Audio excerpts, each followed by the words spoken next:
CBS Navy. Surge at the pump. I have to worry about gas and how to get to work.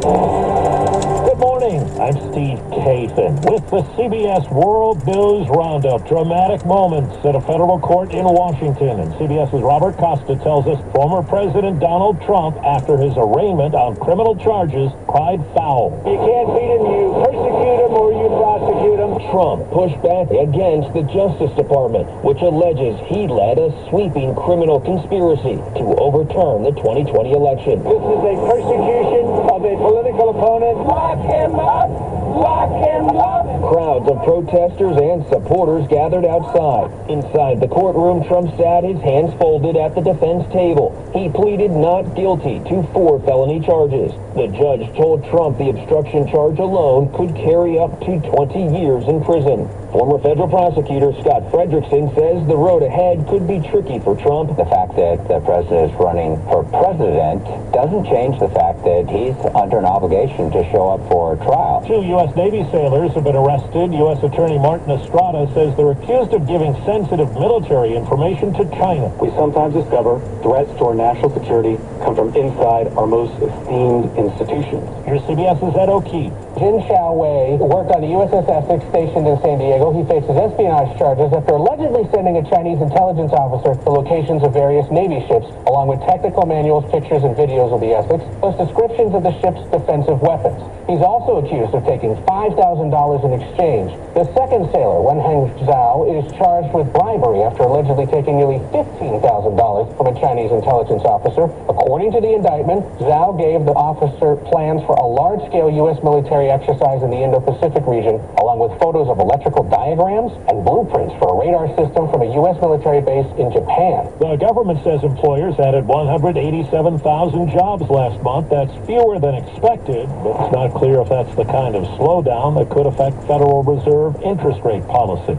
In a win for the Biden administration, an appeals court has allowed a rule restricting asylum at the southern border to hold for now as a longer legal battle plays out. Correspondent Omar Villafranca tells us the discovery of 2 bodies in the Rio Grande is adding new tension to the political battle over a floating barrier. One was found tangled in it. Univision spoke to his emotional mother, who says he was her oldest son. Before he left, she told reporters he gave her one last hug and said, "We can't keep starving here. I have to go." Mexican officials blamed the drownings on the barriers. A spokesperson for Texas Governor Greg Abbott disagrees, saying the Mexican government is flat out wrong. Magali Urbina's farm bumps up to the Rio Grande and the buoys, where we saw state troopers rescue a small migrant group with children. Urbina says the buoys haven't stopped migrants from crossing the river. They don't change anything. It doesn't deter, it doesn't stop, it doesn't do anything. Gas prices on the rise. They're up about 30 cents a gallon the past month to a national average of $3.83. CBS's Chris Van Cleve looks into it. Oregon mom Kaylee Grenay says the rising cost of filling up is eating up so much of her family's budget. She found herself turning to food pantries to get by. Now I can only put in like a little bit of money at a time. How common is it for a 30-cent spike in a month? Usually there is then some sort of other circumstance, Like a hurricane. like a hurricane or a war. Aixa Diaz from AAA. We're looking at several factors. Supply, demand, cost of oil, and then we have this wild card with extreme heat. Triple digits will affect refineries. Many refineries are designed to operate between 32 and 95 degrees, but that heat dome forcing some refineries to cut their output. And up went gas prices. Oregon's governor signs a bill today that allows for self-serve gas. A new day for drivers there. Go over to Washington and you have to pump your gas over there, so not too big of a deal, but I do feel kind of bad for folks who may be out of a job. New Jersey's now the only state that requires a gas station attendant to pump gas. 4 minutes after the hour.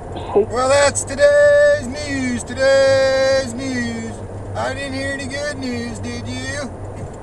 I didn't think so. I guess it's all about perspective. The glass is half full.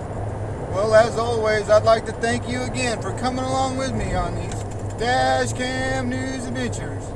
You know the drill. Peace, love, and all that hippie jazz. Bye-bye, everybody.